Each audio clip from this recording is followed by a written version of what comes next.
El 29 de noviembre de 1953, de manera histórica, este país recibió la visita de la reina Isabel II. Esto era algo maravilloso porque ella y su esposo Felipe de Edimburgo llegaron a bordo de un transatlántico llamado Gothic, y este era su primer viaje al extranjero que ella hacía después de haber sido coronada. Ella tenía tan solo medio año de haber sido coronada allí en Inglaterra. Su embarcación arribó a las costas de la ciudad de Colón, que es una ciudad que está cerca del canal de Panamá. Y cuando la embarcación donde ella venía y su esposo se acercaron a este puerto, se escucharon 21 cañonazos que anunciaban la llegada de la monarca de Inglaterra. La visita también sucedió con el 50 aniversario, 50 aniversario de la independencia de Panamá. O sea, Panamá tenía apenas 50 años de ser una nación libre. El evento fue anunciado por los periódicos nacionales, ahí de Panamá, y también internacionales. Desde que la reina bajó de su embarcación, dicen los historiadores, que multitud de personas le esperaron. Incluso el secretario de Educación mandó que todos los niños de la ciudad de Colón formaran una fila en honor a la reina. Así que desde que ella descendió de la embarcación, fue saludada por los panameños. La gente estaba emocionada. Pronto se escuchó que la reina iría a la capital, a la ciudad de Panamá. Se corrió la voz de persona en persona. Y la voz, hermanos, o el anuncio decía: viene la reina, viene la reina. Una persona cuenta lo siguiente: yo escuché en la radio que llegaba la reina y fui al centro. Fue un viaje largo en bus desde mi casa, pero ver a una reina era una gran novedad, sobre todo a la reina Isabel, con su juventud, su recién coronación y la simpatía que irradiaba. Se dice también, hermanos, que varios compatriotas, es decir, algunos ingleses que residían en Panamá, al escuchar que la reina venía, se pusieron sus mejores galas, vistieron sus mejores ropas. La reina junto a su esposo Felipe recorrió las calles de la ciudad de Panamá a bordo de un descapotable o un vehículo convertible, mientras la gente agitaba sus pañuelos, banderas. Otros comenzaron a entonar el himno que dice: Dios salve a la reina. Otro ciudadano, Alberto Luis Tuñón, testimonía lo siguiente: en el vecindario todo el mundo comentaba: viene la reina, y se movilizó prácticamente toda la ciudad. Mi gran privilegio, dice esta persona, fue quedar a 2 metros de distancia de la reina. Ese era su gran privilegio. La visita terminó, solamente duró un día, es algo que debo decir, y la visita terminó con un banquete y un baile en el Club Unión de la ciudad de Panamá.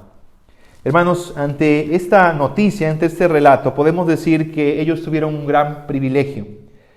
Los panameños tuvieron el privilegio de ser visitados por la reina. Sabían que ese no era un día cualquiera, sino que ese día quedaría enmarcado en su historia.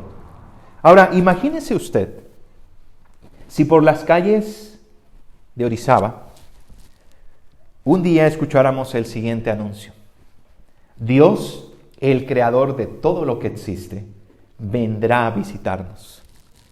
Bajará desde su trono y caminará por la ciudad, caminará por las calles de Madero quizás, por la calle Real. ¿Qué sentiríamos, no, si nosotros fuéramos expuestos ante tal anuncio? Bueno, pues ese tipo de noticias fue las que recibieron los habitantes de Judea, anunciadas por un personaje también histórico, que a nuestros días es conocido como Juan el Bautizador. Básicamente de eso trata Marcos 1, versículos del 1 al 8. Ahora vamos a entrar al análisis. En primer lugar dice Marcos 1:1 lo siguiente. Dice: principio del Evangelio de Jesucristo, Hijo de Dios. El ministerio de Juan el Bautizador, hermanos, es muy importante. Esto lo sabemos porque los 4 evangelistas lo incluyen. Hay historias que, por ejemplo, Juan cuenta y que Marcos no cuenta, o que Lucas cuenta, pero también Marcos no las incluye. Sin embargo, la historia de Juan el Bautizador y su ministerio, su predicación, su bautismo, son incluidos en los 4 evangelios. Usted puede abrir Mateo y va a encontrar la historia de Juan. Usted puede abrir Lucas y va a encontrar la historia de Juan, etc. Lo incluyen en sus escritos. Ahora, para Marcos, las buenas noticias o el evangelio comienzan ahí, con la llegada de Juan. Porque si el heraldo ha comenzado a preparar el camino, ellos deben estar seguros de que el rey viene detrás. Y Juan mismo lo aseguró. Él dijo: yo a la verdad os bautizo en agua para arrepentimiento, pero el que viene tras mí, eso está indicando que él no era la personalidad más importante, sino que venía alguien detrás de él, cuyo calzado, dice Marcos 1:8, 1:7, no soy digno de desatar encorvado la correa de su calzado. Todo eso constituye entonces el evangelio, la buena noticia. Ahora, aunque la buena noticia, hermanos, comenzó desde Génesis 3:15, en el preevangelio, y también fue muy real en el nacimiento en Belén, pero técnicamente podemos decir que en un sentido más estricto las enseñanzas, milagros y muerte de Jesús comenzaron cuando comenzó su ministerio, el cual solo duró 3 años. Marcos usa esta palabra en el versículo 1, la palabra evangelio. Esta palabra, hermanos, viene del griego evangelos. Evangelos. Ep significa bien o buena. Ángelos significa mensaje, ángel, mensajero, enviado. Por eso, evangelio o evangelos se puede traducir como buena noticia. Esta palabra era realmente muy común en aquellos días. Sin embargo, como bien apunta el predicador Sugel Michelén, no se había usado en el contexto religioso. No se había usado en el contexto religioso. Tim Keller, también otro comentarista, él dice lo siguiente. Dice, un evangel o un evangelio, una buena noticia, eran las noticias de un gran evento histórico que cambiaba las condiciones de los oyentes y que requerían una respuesta. Y él da algunos ejemplos. Tim Keller dice, podía ser la victoria en la guerra o el ascenso de un nuevo rey. Por ejemplo, si cierto pueblo, su rey o su ejército había ganado, un mensajero llegaba a la ciudad y decía, ganamos la batalla, nuestro ejército ha vencido. Ese era un evangelio. Eso era una buena noticia. En el contexto de guerra, de ciudad, de una nueva coronación, pero nunca se había usado en el contexto religioso. Es por el cristianismo, es por Jesús, que esta palabra comienza a usarse en el contexto religioso. Y esto es muy entendible, hermanos. Porque yo les preguntaría, ¿acaso hay buenas noticias en una religión? Por supuesto que no, hermanos. Yo creo que no. La religión sencillamente te dice, debes hacer esto. Reza esto, ves a tal lugar, ¿no? Compórtate de tal manera, ayuda a los pobres, lee esto, apréndete esto, y entonces podrás aspirar a cierto nivel espiritual, entonces ganarás el cielo. La religión te dice, haz esto, haz aquello, todavía te falta para llegar, para ganarte el cielo. Pero el evangelio es diferente, hermanos. El evangelio es sencillamente una buena noticia de que alguien ya hizo lo que tú y yo no podíamos hacer. Ya alguien lo hizo todo por ti. Alguien vivió la vida que tú nunca viviste y sufrió o murió la muerte y la ira de Dios. Por eso ahora tú puedes recibir el cielo. Esa es la buena noticia del evangelio. No es debes hacer, es alguien ya hizo. ¿Y qué tengo que hacer? Creer solamente. Arrepentirme. El evangelio dice, por gracia sois salvos. Efesios 2:8. Así que esta noticia, hermanos, grandiosa, tiene repercusiones en los que la escuchan y requiere, hermanos, una respuesta. Ahora, Marcos también nos va a decir quién es Jesús para él.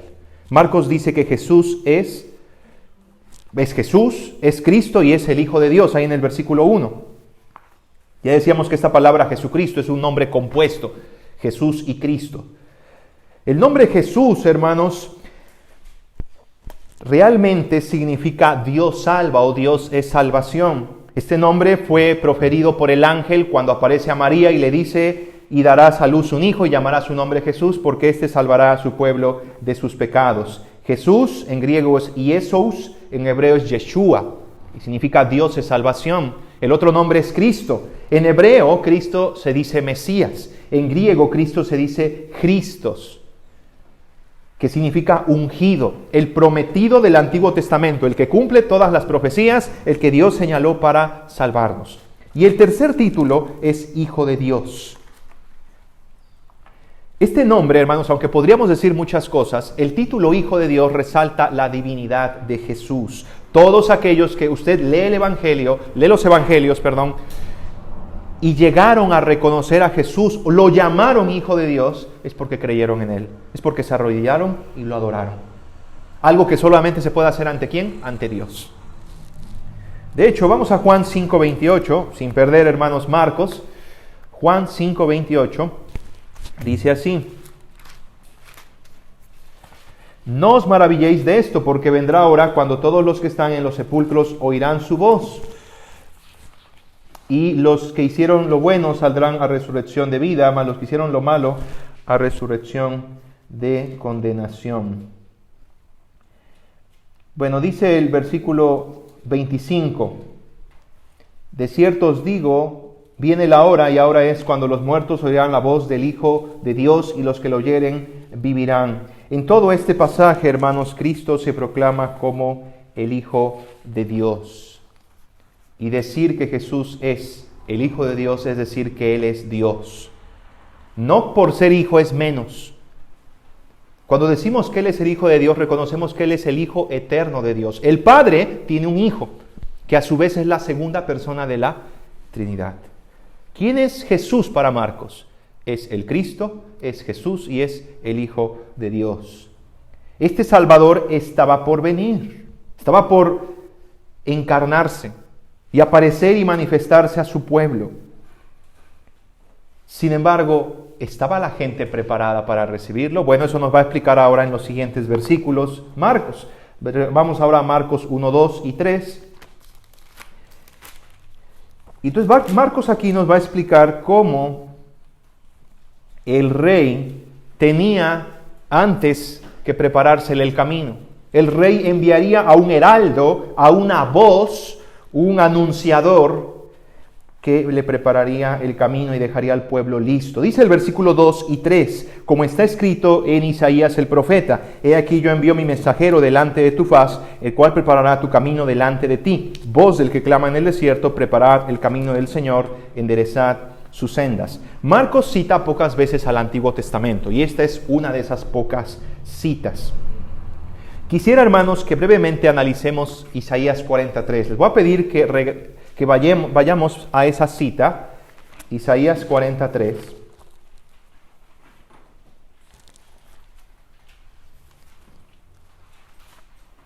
Y decíamos que entonces Marcos va a hablar de este heraldo, que es Juan el Bautista o Juan el Bautizador.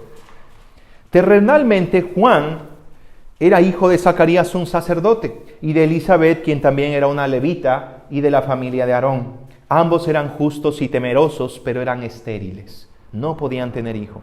Así que en cierta ocasión un ángel le aparece a su padre, a Zacarías, y le dice que va a tener un hijo especial, un hijo que será precisamente el que cumplirá la profecía de Isaías 43, que en un momento vamos a leer. Llegado el momento, este niño nació y se convirtió precisamente en el heraldo del Mesías. Así que vamos a hablar de su misión, la misión de Juan, ahí en Isaías 40. Dice desde el versículo 1, vamos a leer el contexto para entenderlo. 41, consolaos, consolaos, pueblo mío, dice vuestro Dios.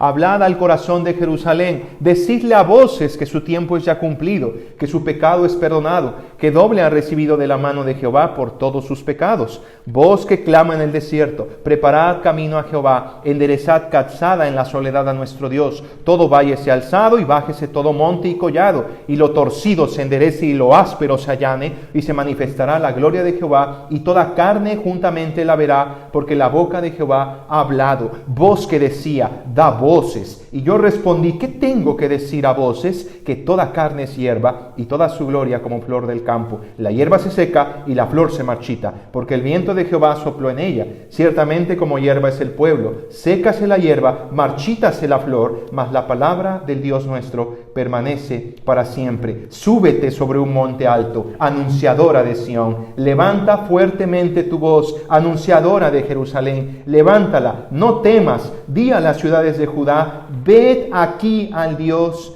nuestro. He aquí que Jehová el Señor vendrá con poder y su brazo señoreará. He aquí que su recompensa viene con él y su paga delante de su rostro. Básicamente, hermanos, ¿qué enseña esta profecía? Sin alargarnos mucho, una lectura detenida de Isaías 40, del 1 hasta el 11, nos revelará que Dios tiene una gran noticia para su pueblo, un evangelio. Ellos deben consolarse y alegrarse. Así comienza 41, consolaos, dice. Consolaos. ¿Por qué deben consolarse y alegrarse? Porque ya su tiempo es cumplido. Es decir, Dios va a hacer una cosa extraordinaria.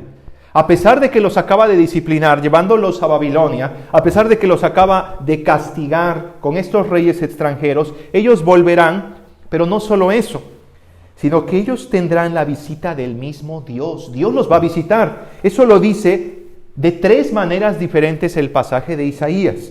Dice el versículo, por ejemplo, 3. Dice, preparad camino ¿a quién? A Jehová. ¿Quién va a venir? Va a venir Jehová. Dice después el versículo 9, que en las ciudades de Judá se va a decir, ved aquí al Dios vuestro. Versículo 10, he aquí Jehová el Señor vendrá. ¿Quién va a venir a Jerusalén? ¿Quién va a venir a su pueblo? Dios. Esa es una excelente, hermanos, noticia. Es maravilloso. Dios va a venir a su pueblo. Se va a aparecer, se va a encarnar, se va a manifestar. Esta noticia es segura. ¿Sabe usted por qué? Porque las palabras de Dios son seguras. Dice aquí el mismo pasaje que la boca de Jehová ha hablado. También dice este mismo pasaje en el versículo 8 que la gloria de los hombres puede destruirse o acabarse, porque los hombres envejecemos y morimos. Pero hay algo que es eterno. Dice el verso 8, sécase la hierba, marchítase la flor, mas la palabra del Dios nuestro permanece para siempre. Entonces Dios dijo que va a venir y eso se va a cumplir. Por supuesto que sí se va a cumplir, porque Dios no miente, porque su palabra no se marchita. Entonces los judíos o su pueblo deben estar consolados porque Dios va a venir a visitarles. Dios caminará entre las calles de Jerusalén. Pero hermanos, previo a esto surge una necesidad. ¿Cuál es esa necesidad? El pueblo debe prepararse. Ante tal visita, como veíamos en nuestra introducción, si uno escuchara, ¿no?, que la reina va a venir, que tal presidente va a venir, uno se prepararía. Es lo mismo, pero mucho más, ¿no?, con Dios. Dios va a visitar a su pueblo debe estar preparado, debe estar listo. En la costumbre de algunos monarcas, hermanos, estaba el enviar heraldos antes de su llegada. Algunos reyes orientales enviaban a sus heraldos antes de visitar una ciudad. ¿Y por qué lo hacían? El mismo versículo lo explica por qué. Dice ahí el versículo 3. Voz que clama en el desierto, preparad camino a Jehová, enderezad calzada en la soledad a nuestro Dios. Todo valle sea alzado, bájese todo monte y collado, y lo torcido se enderece y lo áspero se allane. Cuando un rey iba a visitar un pueblo, los heraldos se encargaban de revisar que por donde el rey iba a caminar, todo el camino fuera derecho. Por lo tanto, si había algún obstáculo, si había algún atolladero, es decir, como un lugar pantanoso, alguna senda torcida, algunas piedras que estorbaban, ellos se encargaban de retirarlas. Además de llegar a la ciudad y decirles, va a venir el rey, estén preparados. Después de nosotros, los heraldos, va a venir el rey. Este mismo, entonces, lenguaje Dios lo usa, pero por supuesto debemos entender que no se refiere, Dios no quiere que su pueblo se prepare componiendo las calles. Si Dios va a venir, Él no quiere que su pueblo se prepare enderezando los caminos, quitando los atolladeros. No se refiere a algo externo, se refiere a algo interno. Algo interno, algo del corazón. Cuando Dios, por ejemplo, se apareció a su pueblo Israel en el Sinaí, Dios le dice esto a su pueblo en Éxodo 19. Éxodo 19, 10 y 11. Le manda Dios a Moisés: ve al pueblo y santifícalos hoy y mañana, y laven sus vestidos y estén preparados para el día tercero, porque al tercer día Jehová, dice, descenderá ante los ojos de todo el pueblo sobre el monte Sinaí. Entonces Dios le dijo a su pueblo ahí en Sinaí: prepárense porque me voy a manifestar. Cuando Dios se manifestó en la zarza con Moisés fue lo mismo. Le dijo: quítate el calzado de tus pies, porque el lugar es santo. Ahora esas solamente fueron figuras, hermanos. Manifestaciones, destellos del esplendor de Dios. Pero si ahora Dios mismo, Dios con todo su poder, iba a caminar en las calles, ¿qué tipo de preparación iban a tener? Debía ser algo muy, muy particular, muy sorprendente. Por eso Dios iba a enviar a un mensajero. Si la luz que alumbra a todo hombre había de venir, Dios se encarnaría, hermanos, entonces debía encontrarse con un pueblo bien preparado. Por eso surge la necesidad de un heraldo, de alguien que llegue antes del Mesías, alguien que se encargue de informarles cómo prepararse. Esta persona es precisamente Juan el Bautista. Dice Lucas 1:15 al 17, vamos a buscarlo, ahí se nos describe un poco más su misión.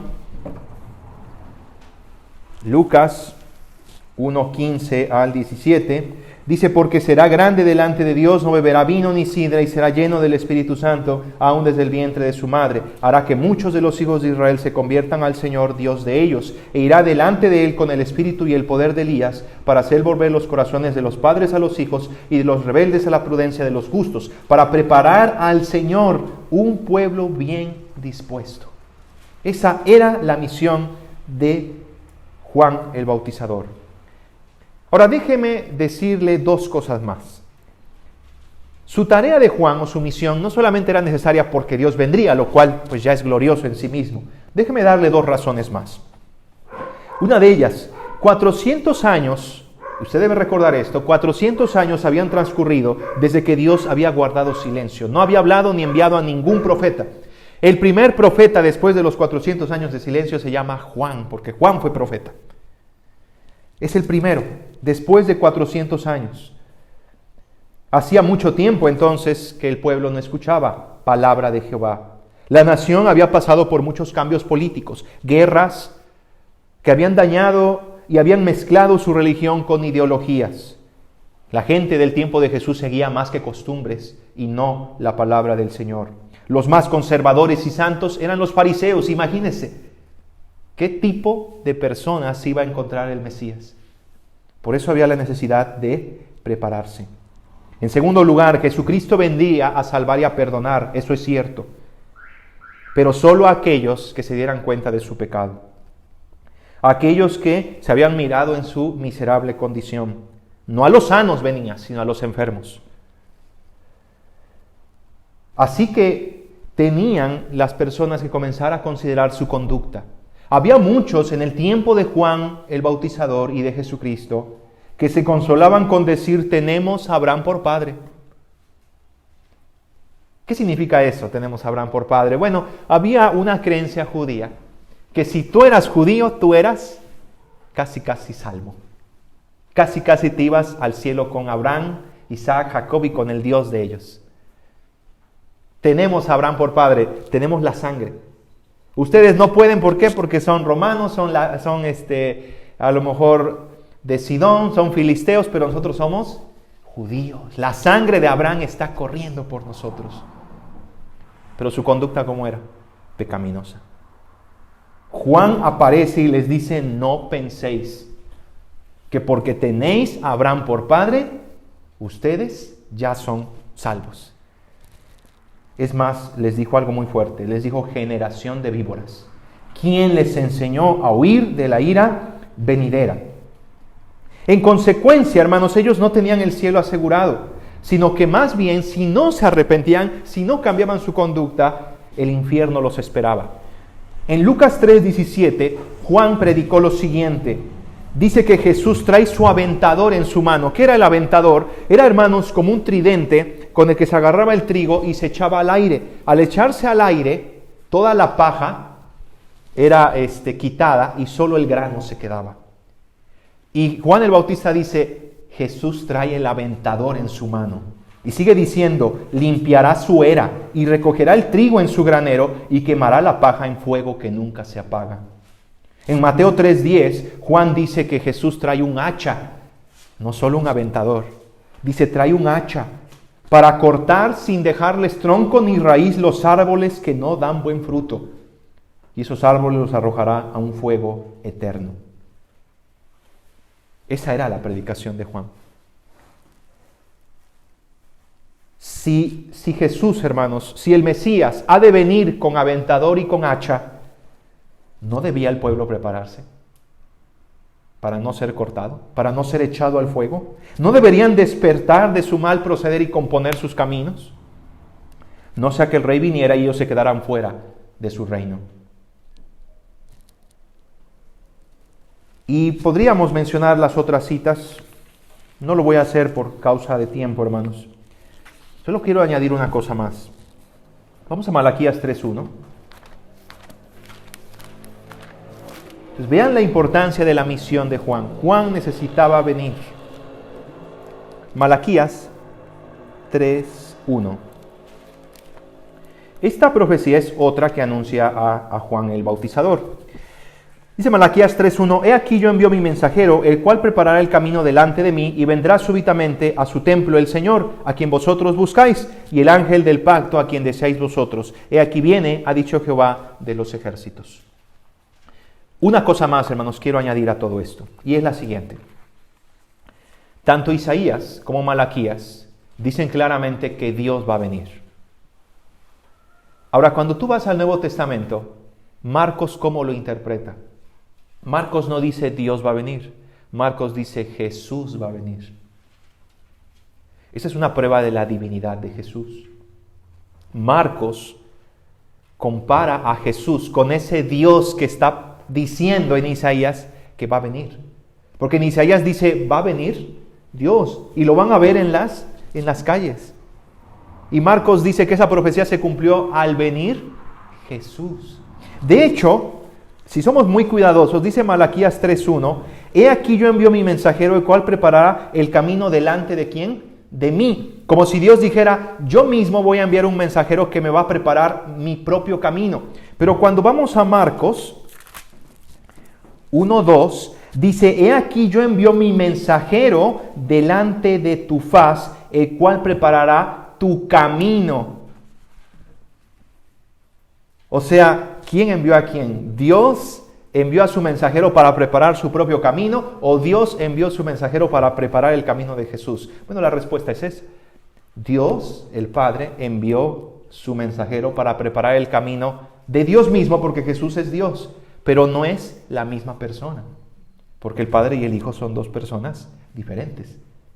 Entonces, no solamente es prueba de la Trinidad, sino es prueba de la divinidad de Jesús. Ahora, una cosa más, hermanos. Pues ya vimos la misión de Juan, por qué Juan tenía que venir. Hay algo más que Juan no dice. Hay una profecía en Malaquías 4, del 5 al 6, que Marcos no la cita. Esta profecía habla de Elías. Pero Marcos, aunque no la dice, la sugiere en el versículo 5. Marcos 1:5 y 1:6. Decíamos que Marcos describe cómo se vestía Juan. Con pelo de camello, con cinto de cuero. Entonces, aunque Marcos no menciona la tercera cita de Malaquías que habla de Elías, la menciona aquí, sin decirla. Al Marcos poner atención en la vestimenta de Juan, ¿por qué lo hace? ¿Sabe usted quién se vestía así como Juan? Elías. Elías se vestía así. Si usted lee 2 de Reyes 1:8, va a encontrar que Elías y que Juan vestían igual. Su ministerio fue muy parecido. Cuando Elías predice que 3 años no va a llover y que es alimentado por los cuervos, ¿sabe usted a dónde se fue? Ahí, cerquita del río Jordán. Cuando Elías fue arrebatado al cielo por un carro de fuego, ¿sabe usted dónde sucedió eso? En el río Jordán. Juan y Elías, muy parecidos. Su predicación fue muy parecida. Ellos predicaron en un tiempo de apostasía, de crisis en el pueblo de Israel. El pueblo de Israel estaba en incredulidad. Estaba claudicando si creer en Baal o creer en Dios. Había una reina que era Jezabel, una reina pagana. Y en el tiempo de Juan estaba el rey Herodes, que era un rey pagano, ni siquiera era judío. Era edomita, de los enemigos de Israel. Que de hecho es un rey que lo persiguió, lo encarceló y lo mandó a cortar la cabeza.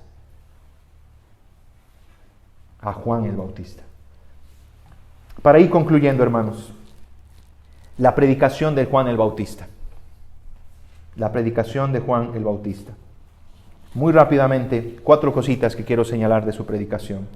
La primera, hermanos, es que siempre él al predicar señalaba a otro, no a él. Usted puede leer en Lucas, puede leer en Juan, no lo vamos a hacer, les digo, por falta de tiempo, pero usted puede leer ahí como una y otra vez. Ahí le preguntaban, ¿eres tú el Cristo? Yo no soy. ¿Por qué entonces haces esto? Es que yo soy una voz, dice en Juan. Soy una voz. No era él la luz, sino que dio testimonio de la luz a fin de que todos creyeran en él. Él en otra ocasión dice, yo soy el amigo del esposo. No soy el esposo, soy el amigo del esposo. Que cuando ve que el esposo se casa por fin, llega a su novia y se casa, él se goza. Soy solo un precursor, soy una voz, soy solo un heraldo.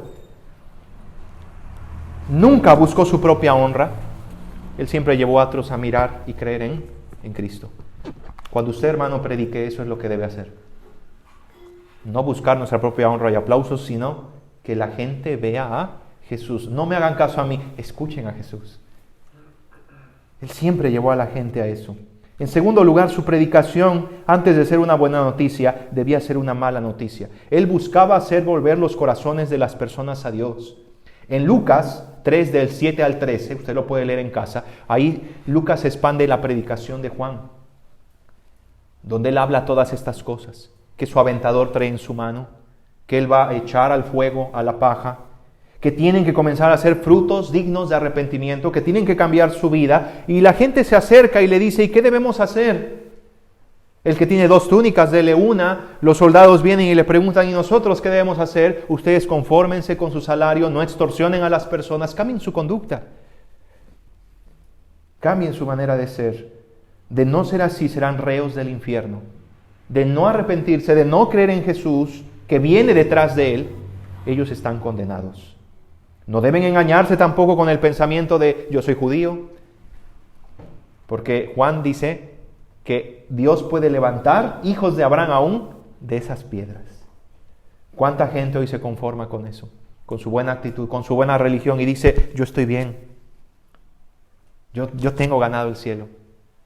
No es cierto. Son generación de víboras que están huyendo de la ira venidera. Cuando se quema un campo, hermanos, cuando se prende fuego a un campo, salen las víboras. Cuando se limpia un campo, salen las víboras, salen las arañas, salen los escorpiones. Huyen del fuego. Y Juan usa esa misma ilustración y les dice, ustedes son generación de víboras. No piensen, no se engañen, tienen que arrepentirse. Así que antes de ser una buena noticia, fue una mala noticia. En tercer lugar, su predicación incluía un símbolo. ¿Cuál es el símbolo? Un bautismo. Un bautismo, hermanos. La gente que estaba interesada en ese cambio, la gente que de veras quería cambiar su forma de ser, arrepentirse, Juan les decía, ustedes, aunque internamente lo están sintiendo, externamente deben indicar a la gente que ustedes quieren arrepentirse, que ustedes quieren confesar sus pecados. ¿Y cómo lo hacían? A través de bautizarse. El bautismo era algo común en ese tiempo.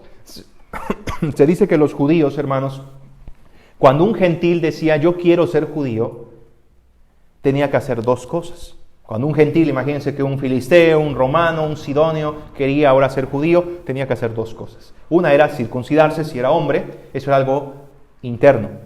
Pero externamente, ¿qué debía hacer? Bautizarse. Varios fariseos o judíos bautizaban gentiles. Al bautizarse, ese era como que el momento en el que ellos hacían un acto público de decir, ya no soy gentil, ahora creo en el Dios Jehová. Juan el Bautista usó el bautismo también como símbolo. Ese bautismo no es el bautismo que nosotros hacemos como cristianos. Sencillamente indicaba que la gente estaba interesada en cambiar su actitud, algunos compungidos de corazón, pero ese bautismo tampoco salvaba. Sencillamente era, les digo, una preparación, como preparar el terreno para el que de veras venía detrás de Juan. Eso me lleva al último punto de su predicación. Su predicación era un anuncio de alguien mayor que vendría detrás de él.